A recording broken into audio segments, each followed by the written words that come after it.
All right, let's take a look at this problem. Use the quadrilateral PQRS with the given information to determine if each statement is true. Given PQ is parallel to RS and PS is parallel to QR. So let me mark that up. So I know that this is parallel to this, and I know that this right here is parallel to this. So I know I'm dealing with some sort of parallelogram, okay? I know that. Let's see what else I know. I know that the diagonals PR and SQ intersect at point T. All right, so using my properties of parallelograms, I'm going to go ahead and I'm going to mark this thing up.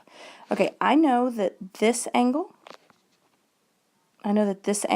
is congruent to this angle, and I know that by alternate interior angles, and I know that this angle is congruent to this angle, and again, I know that by alternate interior angles. All right, I also know that this angle is congruent to this angle, and that this angle is congruent to this angle. Okay, I know that all because of parallel. I also know, and it's very important to note this, I know that these vertical angles are also congruent.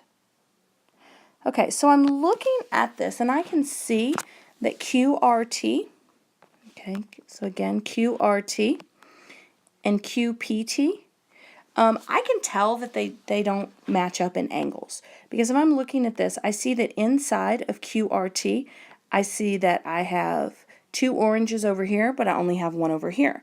And I see that I have one pink right here, and I have two pinks right here. And I have one blue line here and two blue lines here.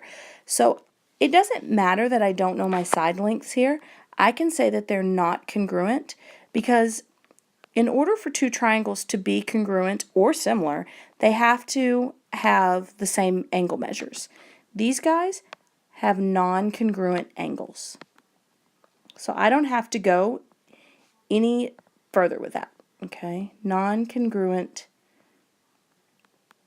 angles. All right, let's take a look at the next one. The next one asks about STR, so that's this one, and PTQ. All right, so as I'm looking at this one, I see that I have angle T is congruent to angle T, and I see that I have one yellow and another yellow, and I see that I have two reds and another red. Now, one thing we haven't talked about yet, I know that this is congruent to this, and this is congruent to this. And I know that by definition because in a parallelogram, they bisect one another. So I may not know the measures, but I know that they're congruent. I also know that I can prove this congruent by using side, angle, side. Because if I look at it, all my angles line up. All right, let's look at the next one. The next one is SPT, or let me do it this way, SPT is congruent to QPT. All right, this is very similar to the first one. If I look at the angles, I see that I have two yellows here, but I only have one yellow there. And I have two blues here, and I have one blue here. And one pink here, and two pink here. So I automatically know that it is not congruent. And I know that it is not congruent because it has non-congruent angles.